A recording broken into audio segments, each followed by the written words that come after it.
बिस्मिल्लाहिर्रहमानिर्रहीम। अस्सलाम वालेकुम dear students, welcome to my YouTube channel. आज हम करेंगे MTH 621 के क्विज़ की प्रिपरेशन। आई होप सो कि आपको लेक्चर्स अच्छे तरीके से समझ आ रहे होंगे। तो आज का जो हमारा लेक्चर है ये थोड़ा मे बी लेंथी हो जाए, आप जो है वो इसके ऑब्जेक्टिव को अच्छी तरीके से समझ ले। फुली गाइड करूँगी आपको कि किस तरह से आपको ऑब्जेक्टिव इसका आ सकता है, चाहे वो क्विज़ का हो या फिर आपके मिड टर्म पेपर्स का हो, क्योंकि पेपर भी नज़दीक ही हैं। 16 जुलाई से आपके पेपर स्टार्ट हो रहे हैं। तो इन पॉइंट्स को अच्छे तरीके से देख लें ताकि आपका जो मिड टर्म का पेपर है वो भी इन लेक्चर्स में से अगर जो आना है वो क्लियर हो जाए। तो स्टार्ट करते हैं। हमारा टॉपिक जो है वो 42 to 66 इसमें इंक्लूड है। मे भी थोड़ी सी वीडियो लेंथी हो जाए, लेकिन आपने इसको कंप्लीट देखना है। ये आपके मिड टर्म के पेपर में भी हेल्प करेगी, इस बात की मैं आपको गारंटी देती हूँ। तो स्टार्ट करते हैं। सबसे पहली जो बात है MTH 621 के, जो मतलब चाहे वो पेपर हो या फिर आपका क्विज हो, सबसे जो पहला आपका स्टेप है वो ये है कि आपके जितने भी थ्योरम है, चाहे वो शॉर्ट थ्योरम है या वो फिर वो लॉन्ग थ्योरम है, उनकी स्टेटमेंट्स जो हैं वो आपको अच्छे तरीके से आनी चाहिए। ठीक है, चाहे वो आप याद करें, चाहे वो आप रट्टे से याद करें, चाहे वो आप समझ के याद करें, या फिर जिस तरीके से भी आप एक चीज़ को अपने माइंड में फ़िक्स कर सकते हैं उस तरीके से आपने थ्योरम्स को फ़िक्स कर लेना है। थ्योरम्स के जो प्रूफ हैं अगर वो आपसे नहीं हो रहे, फ़र्ज़ करें, पहली बात है कि हो जाते हैं, इतने ज़्यादा मुश्किल नहीं है, ईजी हैं, हो जाते हैं। लेकिन अगर होता है अक्सर कि हमें एक चीज़ समझ नहीं आ रही होती, तो जो चीज़ आपको नहीं समझ आ रही, जो थ्योरम आपको नहीं समझ आ रहा है, जस्ट उसकी लेफ्ट हैंड साइड और राइट हैंड साइड को देख लें कि उसकी लेफ्ट हैंड साइड राइट किसके इक्वल है, हमने इसको प्रूफ किसके इक्वल करना है। ठीक है, ये चीज़ भी आपने देख लेनी है, क्योंकि इस तरह का आपका ऑब्जेक्टिव आता है। और जो शॉर्ट क्वेश्चन है उसमें आपका थ्योरम छोटी सी वो बात पूछ सकते हैं। अक्सर कोर्सेज में ऐसा होता है कि जो देखने में मुश्किल लगते हैं उनका पेपर काफ़ी आसान होता है, और जो देखने में ईजी लगते हैं उनका पेपर काफ़ी टफ होता है। लाइक अगर बात कीजिए MTH 401 की डिफरेंशियल इक्वेशन की जो बुक है, उसमें इतनी डिफ़िकल्ट वो बुक बनी हुई थी कि उसको देख के स्टूडेंट्स जो है वो घबरा जाते थे कि पता नहीं ये क्या चीज़ है। तो उसका पेपर बहुत ज़्यादा इजी होता है, इतना इजी होता है कि हम इजीली उसको सॉल्व कर सकते हैं। तो सेम वही थोड़ा सा अगर उसी पॉइंट ऑफ व्यू को देखा जाए तो इसका पेपर भी इजी होता है, मुश्किल नहीं होता। जस्ट ये है कि आपको बेसिक कंसेप्ट का पता होना चाहिए, मतलब क्वेश्चन को किस तरीके से हमने सॉल्व करना है। इसमें सारी चीज़ें अज्यूम करने वाली हैं, सब कुछ आपने लेट करना है। तो अगर आपको बेसिक कंसेप्ट पता होगा, अगर आपको डेफिनेशन पता होगा, अगर आपको थ्योरम की स्टेटमेंट की समझ आ जाएगी, तो देन कोई भी चीज़ जो है वो आपके लिए डिफ़िकल्ट नहीं रहेगी। ठीक है, तो स्टार्ट करते हैं। हमारा जो टॉपिक है उससे टॉपिक नंबर 42 है। इसमें भी थ्योरम से ही ये स्टार्ट हो रहा है। मैंने एग्जैक्ट वहाँ से ही स्टार्ट किया जहाँ से आपका टॉपिक नंबर 42 आपका LMS से स्टार्ट हो रहा है, वहाँ से ही। तो अगर आप लोग कहेंगे तो इंशाल्लाह मैं पीछे से भी इसका जो ऑब्जेक्टिव है उसको भी हाईलाइट कर दूँगी। जो 45 टॉपिक है वहाँ तक तो इसके जो है वो पोस्ट असेसमेंट्स दी गई थी, तो वो भी मैंने आपसे शेयर की हैं, आप उनको भी एक दफ़ा देख लीजिएगा। 42 to 45 जो लेक्चर्स हैं उनमें से। बाकी उससे आगे जो लेक्चर्स हैं उनकी पोस्ट असेसमेंट नहीं दी गई, क्योंकि वीडियो वालों को भी पता है कि हम लोगों ने वही याद कर लेनी है, तो हमारा क्विज़ जो है वो उसी से कवर हो जाएंगे। तो इसलिए उन्होंने अगले जितने भी लेक्चर्स हमने 66 तक जितने भी टॉपिक किए हैं, किसी एक टॉपिक की भी पोस्ट असेसमेंट जो है वो नहीं दी गई LMS पे। तो हम लोग खुद ही इसकी तैयारी करते हैं, स्टार्ट करते हैं। थ्योरम है कि a convergent sequence is bounded. आप देखिए यहाँ पे डिफरेंट तरह से इस MCQs को वो बना सकते हैं। अ direct sequence is bounded, a convergent sequence is bounded, तो दो तरह से ये आ सकता है। उसके अलावा यहाँ पे अब इसका जो है वो दिया गया है, जो मतलब एक स्टेटमेंट दी गई है इसकी। ठीक है, कि जो भी सीक्वेंस कन्वर्ज करता है, जो भी सीक्वेंस कन्वर्जेंट होगा वो बाउंडेड भी होगा, या कौन सा सीक्वेंस ऐसा है जो बाउंडेड होता है। तो आप उसका आराम से आंसर दे सकते हैं कि कन्वर्जेंट सीक्वेंस बाउंडेड होता है। इसका जो ज़्यादा डिटेल है वो मैं नहीं बताऊंगी, क्योंकि लेक्चर्स मैं ऑलरेडी इसके कुछ अपलोड किए हैं। मैं भी नेक्स्ट भी इंशाल्लाह मैं ट्राई करूँगी कि इसके अपलोड करूँ। तो आज हम जस्ट ऑब्जेक्टिव की बात करेंगे। उसके अलावा यहाँ पे देखिए कि ये एक स्टेटमेंट आपको दी गई है कि SN एक सीक्वेंस दिया गया है, is less than equal to maximum of this values. And अब यहाँ पे इसका आप पूछ सकते हैं कि इसमें क्या है कि ठीक है कि फॉर RN, ये जो SN दिया गया है ये क्या है, ये SN एक बाउंडेड है, क्योंकि यही हमें यहाँ पे बताया गया कि कन्वर्जेंट सीक्वेंस बाउंडेड है। तो उसकी जो स्टेटमेंट बन रही है, जो उसकी एक इक्वेशन टाइप अगर उसको मैथमेटिकली देखा जाए तो वो आपकी ये बन रही है। तो ये वो आपसे पूछ सकते हैं कि इसमें SN क्या है। SN आपका एक बाउंडेड सीक्वेंस है। ठीक है, उसके बाद नेक्स्ट में a sequence SN converge to S if and only if every neighborhood of S contain Sn for all but finitely many n's। ठीक है, अब ये भी आपसे डिफरेंट तरह से ये पूछ सकता है सीक्वेंस Sn, आगे वो दे सकता है MCQs converge to if and only if. ठीक है, उसके अलावा नेबरहुड का भी वो बना सकता है। उसके अलावा यहाँ पे बट फाइनाइटली मैनी, वो फाइनाइट पे भी MCQs जो है वो एक में से दे सकते हैं। ठीक है, उसके बाद आपका मोनोटोनिक सीक्वेंस कौन सा सीक्वेंस होता है, इसकी जो बेसिक डेफिनेशन है वो ये एक ऐसा सीक्वेंस जो तो ना नॉन डिक्रीजिंग होता है और ना ही नॉन इंक्रीजिंग होता है, ऐसे सीक्वेंस को आप मोनोटोनिक सीक्वेंस कहते हैं। उसके अलावा यहाँ पे नॉन इंक्रीजिंग और नॉन डिक्रीजिंग की भी डेफिनेशन दी गई है। Sequence Sn is non decreasing if Sn is greater than equal to Sn-1 for all n। ये आपका सीक्वेंस होता है नॉन डिक्रीजिंग सीक्वेंस, जिसमें आपका ग्रेट Sn जो है जो सीक्वेंस दिया जाएगा वो ग्रेटर देन इक्वल टू होगा Sn-1 से, और जो नॉन इंक्रीजिंग होगा उसमें यही होगा, लेकिन उसमें क्या होगा कि इक्वलिटी चेंज हो जाएगी, उसमें Sn is less than equal to Sn-1 होगा फॉर ऑल n। देन उसके बाद मोनोटोनिक सीक्वेंस की डेफिनेशन यहाँ पे दी गई है, वो मैंने आपको बता दिया है। और इसके अलावा अगर यहाँ से इक्वल का साइन ख़त्म हो जाए, यानी कि जस्ट लेस देन और जस्ट ग्रेटर देन आ जाए, तो फिर ये वाला जो ग्रेटर देन वाला होगा ये आपका सीक्वेंस होगा इंक्रीजिंग, और अगर जहाँ पे लेस देन हो जाए तो फिर इसको आप डिक्रीजिंग कहेंगे। दोबारा से यहाँ पे सुप्रीमम और इन्फीमम के साथ भी इंक्रीजिंग और नॉन इंक्रीजिंग का दिया गया है कंसेप्ट, इसको भी आप देख लीजिए कि अगर Sn एक नॉन डिक्रीजिंग है तो then limit n approaches to infinity Sn is equal to supremum of Sn। ठीक है, यहाँ पे अब अगर ये नॉन डिक्रीजिंग है तो देन क्या होगा कि इसका जो सुप्रीमम है, यानी कि इसकी ये आपसे स्टेटमेंट पूछ सकते हैं कि limit n approaches to infinity Sn किसके इक्वल होगा, वो सीक्वेंस किसके इक्वल होगा, वो आपका होगा सुप्रीमम Sn के इक्वल। इसी तरह से अगर एक नॉन इंक्रीजिंग है जो सीक्वेंस दिया गया वो नॉन इंक्रीजिंग है तो देन उसकी जो स्टेटमेंट बनेगी वो किसके इक्वल बनेगी, इन्फीमम ऑफ Sn के इक्वल बनेगी। ठीक है, ये फिर सुप्रीमम और इन्फीमम की डेफिनेशन इन्होंने रिकॉल करवाई है, ये ऑलरेडी जो है वो हम कंसेप्ट इसका देख चुके हैं। तो जो सुप्रीमम है वो बीटा माइनस एप्सिलॉन, एप्सिलॉन कोई भी छोटे से छोटी और बड़े से वैल्यू हो सकती है, तो उसी को दोबारा से यहाँ पे जो है वो रिपीट किया गया है। देन अगर Sn एक बाउंडेड एंड डिक्रीजिंग है तो इसको हम कन्वर्जेंट भी कहते हैं, यानी कि एक ऐसा सीक्वेंस जो बाउंडेड होगा और डिक्रीजिंग होगा उसको हम कन्वर्जेंट कहते हैं। ये बात हमने पढ़ी है कि कन्वर्जेंट जो सीक्वेंस होते हैं उनको वो हमारे सीक्वेंस बाउंडेड सीक्वेंस होते हैं। ठीक है, उसके बाद रिमार्क है, ये जितने भी रिमार्क्स होते हैं इनको भी आप लाजमी एक दफ़ा देख लिया करें। Let Xn and Sn be the two sequence if 0 is less than equal to Xn and Xn is less than equal to Sn for n is greater than equal to capital N where n is some fixed number। यानी कि ये जो capital N है ये कोई भी आपका fix number हो सकता है। ठीक है, इसमें आप Sn जो है वो अप्रोच करेगा 0 से और Xn भी 0 से अप्रोच करता है। अगर जो है वो कुछ सीक्वेंसेस हैं यहाँ पे, ये जो आपका क्विज है ना इसी तरह का आ रहा है। ठीक है, इसमें ये प्रूफ वाली चीज़ें पूछ रहे हैं, इसमें एक जो है वो लेफ्ट हैंड साइड दे दी जाती है, अपने राइट हैंड साइड बतानी होगी, या थ्योरम की स्टेटमेंट सी आपके क्विज़ में आ रही है। बेशक पास्ट पेपर को एक दफ़ा देख सकते हैं कि किस तरह के आपके क्विज़ जो हैं वो आ सकते हैं। तो if p is greater than 0 then इसकी लिमिट किसकी इक्वल होती है, ये आपके पास 0 के इक्वल होती है। ठीक है, यानी कि ये कन्वर्ज करता है। उसके अलावा बाइनोमियल थ्योरम की स्टेटमेंट जहाँ पे रिपीट करवाई गई है, then if p is greater than 0 then इसको इस तरह से हम सॉल्व करते हैं तो ये under root N P equal to किसके इक्वल होगा, आपके पास 1 के इक्वल होता है। ठीक है, यही चीज़ इसने यहाँ पे प्रूफ किया। और उसके अलावा यहाँ पे देखिए कि इसकी लिमिट आपकी किसकी इक्वल होगी, अगर इसको आप सॉल्व करेंगे, यानी कि ये आप सॉल्व करने के बाद थ्योरम आपके पास ये एक इसका आंसर आता है। ठीक है, उसके अलावा अगर अल्फ़ा एक रियल नंबर है तो देन उसको मतलब किस तरीके से डिनोट किया जाता है, ये इसकी बेसिक टर्म है। और उसके अलावा यहाँ पे एक थ्योरम है, इसको देखिए, यहाँ पे अगर x जो है वो इसका मैग्नीट्यूड या मॉडुलस जो भी आप इसको रीड करें is less than equal to 1 है तो then limit n approaches to infinity Xn is equal to 0 के हैं।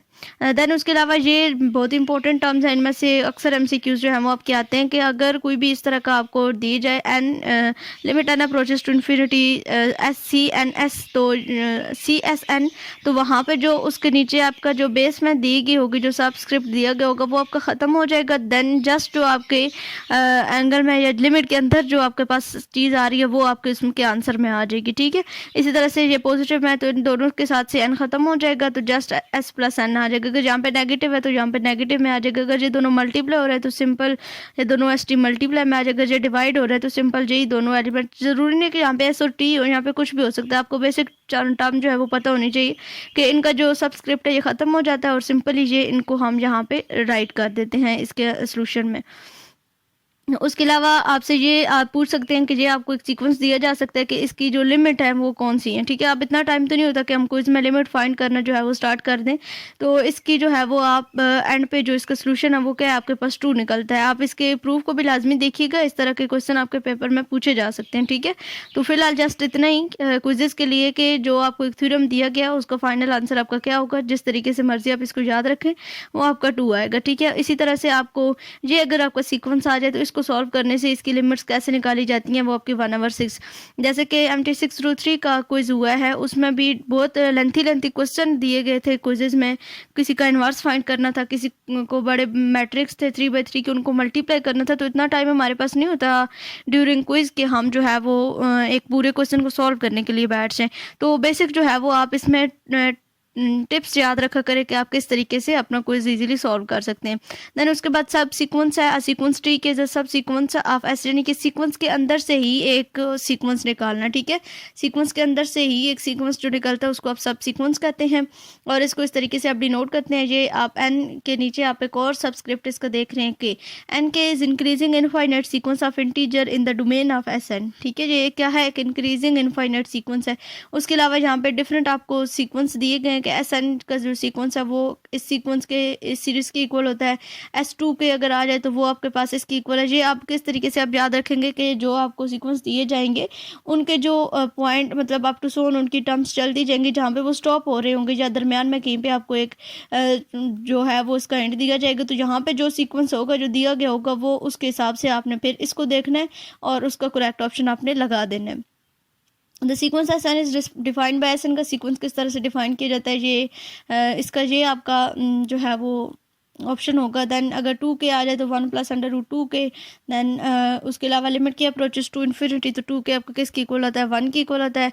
और अगर ये 2 के +1 हो तो देन आपका ये किसकी इक्वल आता है, -1 की इक्वल आता है, ठीक है।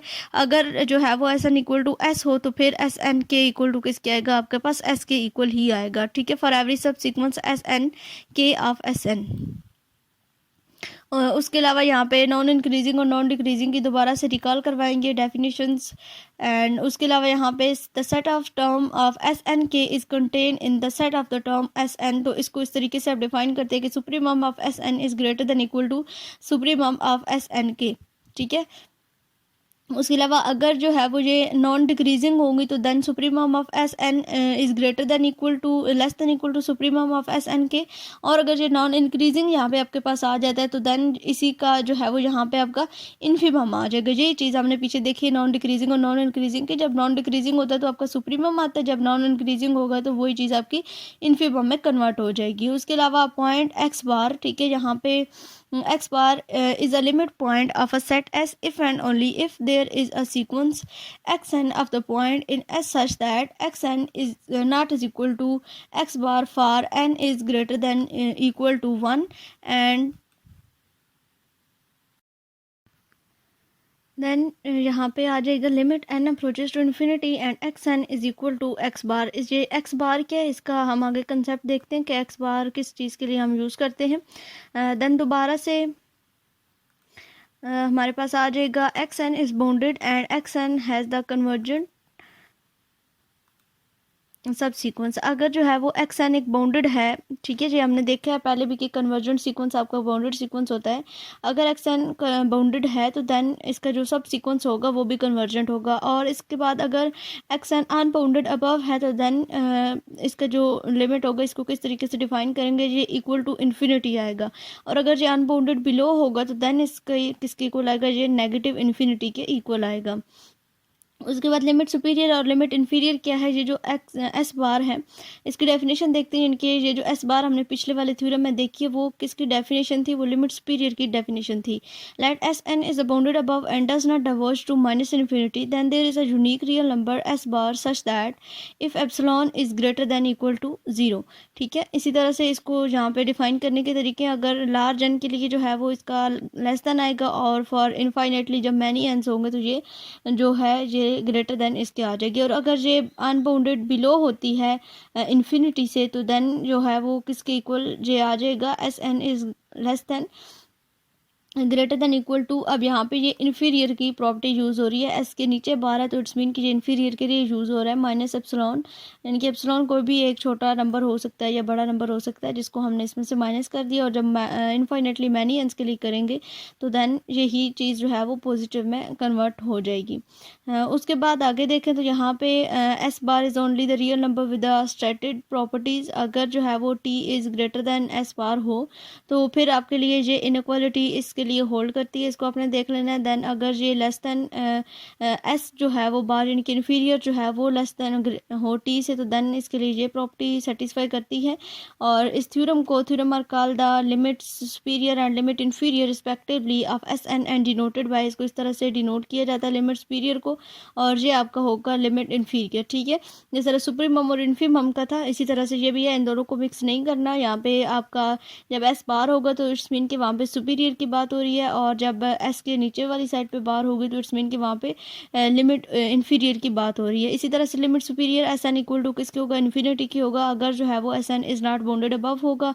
लिमिट सुपीरियर एस एन जो है वो इक्वल टू माइनस इन्फिनिटी होगा, अगर जो है वो S N is equal to minus infinity होगा। तो ठीक है, इसको जब हम सॉल्व करेंगे तो देन लिमिट इन्फीरियर जो है वो माइनस इन्फिनिटी की इक्वल होगा अगर S N is not bounded below होगा, और जे इक्वल टू इन्फिनिटी होगा अगर जे जो सिंपल जो इसकी टर्म है limit N approaches to infinity S N equal to infinity होगा। Every sequence S N of the real number has a unique limit superior S bar and unique limit inferior, यानी कि इनकी unique होती है, superior limit भी unique होती है और इन्फीरियर लिमिट भी यूनिक होती है, और इनको इस तरह से डिनोट कर दिया जाता है, inferior limit is less than equal to inferior limit. और इसके अलावा ये कुछ प्रॉपर्टीज़ हैं, इनको आपने देख लेना है, ये पूछी जा सकती हैं कि ये अगर ये आर जो है वो ग्रेटर देन 1 हो तो देन ये सुपीरियर में इन्फिनिटी की इक्वल होगा, और अगर जो है वो यहाँ पे इनके साथ में मैग्नीट्यूड भी है, तो जो इन्फीरियर है उसमें मैग्नीट्यूड साथ में नहीं दिया गया, जस्ट यहाँ पे एक में मैग्नीट्यूड है कि अगर एक आर इज़ ग्रेटर देन 1 हो तो वो 0 को इक्वल होगा। ये इसमें कुछ डिफरेंट है और इसमें कुछ डिफरेंट है, इन दोनों को आपने जो है वो देख लेना है। उसके अलावा यहाँ पे भी एग्जांपल दी गई हैं, इनकी भी ये प्रॉपर्टीज़ हैं, ये इन्फिनिटी की इक्वल होगी, ये 1 के या -1 के ये पॉइंट्स आपने देखने हैं। और उसके बाद आगे आ जाएँ तो यहाँ पे कॉची सीक्वेंस है, इसकी जो मेन स्टेटमेंट है वो आपने कर लेनी है। और इसके अलावा ये भी थ्योरम दिया हुआ कि Cauchy sequence of real number वो क्या होता है जब एस एन आपका बाउंडेड हो जाता है। ठीक है, और इसके अलावा इफ एंड ओनली इफ की ये कंडीशंस के साथ आपको यहाँ पे एक स्टेटमेंट देगी, ये भी आपने देख लेनी है। और इसके अलावा सीरीज़ का नेक्स्ट टॉपिक है, सीक्वेंस कवर हो गया, सीरीज़ है, तो सीरीज़ की डेफिनेशंस जो है वो आपने ये देख लेनी है।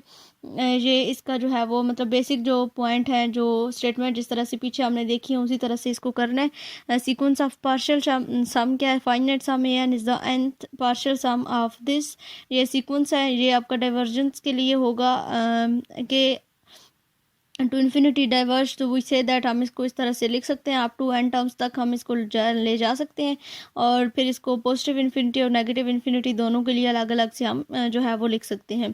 उसके बाद ऑसिलेटरी सीक्वेंस है, इसकी डेफिनेशन है divergent sequence infinite series that does not diverge two plus and minus infinity is called the oscillate, या फिर इसको ऑसिलेटरी सीक्वेंस भी कहते हैं। आई होप सो कि आपको अच्छे तरीके से इन कंसेप्ट की अंडरस्टैंडिंग हो गई होगी।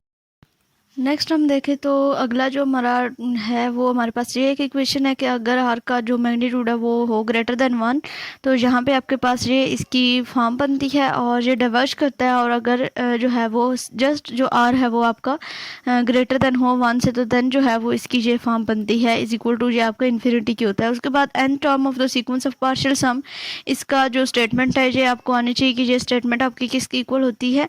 देन उसके बाद sum of convergent series is unique, ये आपके पास एक थ्योरम की स्टेटमेंट है, ये भी आपको पता होनी चाहिए। और ड्रॉपिंग फाइनाइटली मैनी टर्म्स, यानी कि एक तो ये होता है कि हमारे पास एक पूरा सीक्वेंस दिया हुआ होता है, पूरी सीरीज़ सॉरी दी हुई होती है, अभी हम सीरीज़ की बात कर रहे हैं, तो सीरीज़ में से कभी मतलब ऐसा भी हो सकता है कि आप जो है वो उसकी फर्स्ट कुछ टर्म्स को जो है वो आप निकाल लेते हैं, और निकालने के बाद भी वो जो है वो कन्वर्ज करता है या नहीं करता, इस पूरे टॉपिक में ये डिटेल्स जो हैं वो दी गई हैं। आप इसको लेक्चर को एक दफ़ा सुन लीजिएगा। यहाँ पे जो MCQs के लिहाज से जो चीज़ इंपॉर्टेंट है वो summation of infinity n equal to k A N satisfy one condition that implies convergence. ठीक है, अगर जो है यहाँ पे आपके पास इसका कन्वर्जेंस आएगा of an infinite series, then जो आपके पास ये सीरीज होगी ये कन्वर्ज करेगी। और इसी तरह से अगर इसी स्टेटमेंट में आपके पास यहाँ पे डाइवर्जेंस का जो है वो जिक्र किया जाएगा, तो देन जो है वो ये जो आपकी सीरीज होगी एन टर्म वाली, ये आपकी डाइवर्ज करेगी।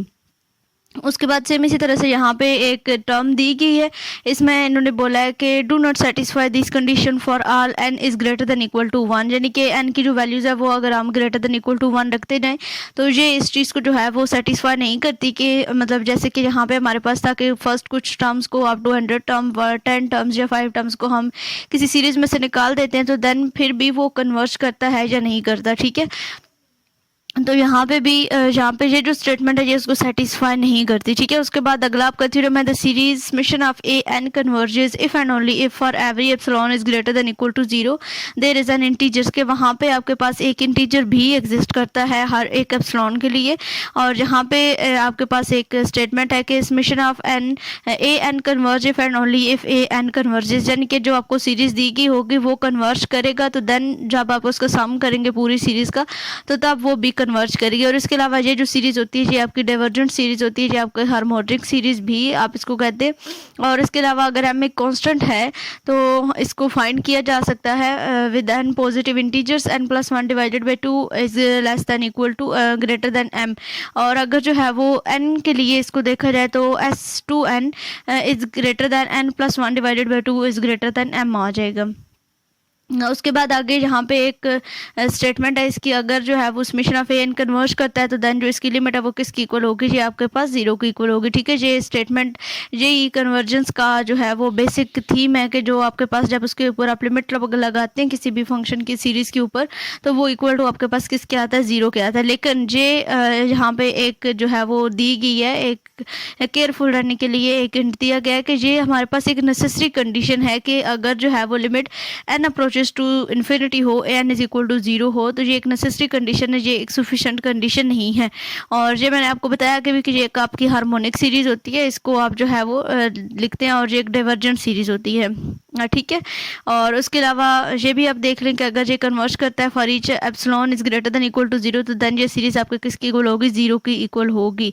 और इसके अलावा आगे देखें तो यहाँ पे series of non negative terms के नॉन नेगेटिव टर्म की सीरीज क्या है, यहाँ पे इसकी भी definition the series summation of A n is said to be series of non negative term if a n is greater than equal to 0 for n is greater than equal to k. पहले जो है वो हम यहाँ पे एक जो element है वो यहाँ पे एन रखते थे और अब यहाँ पे हमारे पास जो है वो के आ गए। कोई भी किसी भी सीरीज को जो है वो हम नॉन नेगेटिव कहेंगे। The series of non negative term इधर converges to the finite limit और डाइवर्ज टू इन्फिनिटी, या तो वो कन्वर्ज करती है फाइनाइट लिमिट पे या फिर वो डाइवर्ज करती है इन्फिनिटी पे। उसके बाद नॉन इंक्रीजिंग और नॉन डिक्रीजिंग का फिर से यहाँ पे वही कंसेप्ट दिया गया और ये थ्योरम है, इसकी स्टेटमेंट आपने जो है वो इसकी देख लेनी है, ठीक है। उसके बाद यहाँ पे ये एन टर्म जो अब आगे भी हमने इसका देखा था कि अप टू एन टर्म तक इसका जो थ्योरम है एन इक्वल टू ए के अप टू एन टर्म तक और n is greater than equal to आपके पास के, जो कि आपके इस थ्योरम में स्टेट किया गया है, ठीक है। आई होप सो कि ये लेक्चर्स आपको अच्छे तरीके से समझ आ गए होंगे। अगर कोई भी कन्फ्यूजन हो आई मेक श्योर कि अब मैंने सारे जितने भी इसमें टॉपिक्स थे हर एक टॉपिक में से जो भी आपको ऑब्जेक्टिव क्लास इंपॉर्टेंट था मैंने हर चीज़ को हाईलाइट कर दिया। बट फिर भी अगर कोई चीज़ मिस हो गई हो तो उसके लिए आई एम रियली सॉरी। तो आप अगर चैनल पे नहीं हुए तो चैनल को सब्सक्राइब कर दीजिए, वीडियो को लाइक कर दीजिए और सबके साथ शेयर कीजिए ताकि सबकी हेल्प हो सके। मिलते हैं अपने अगले लेक्चर।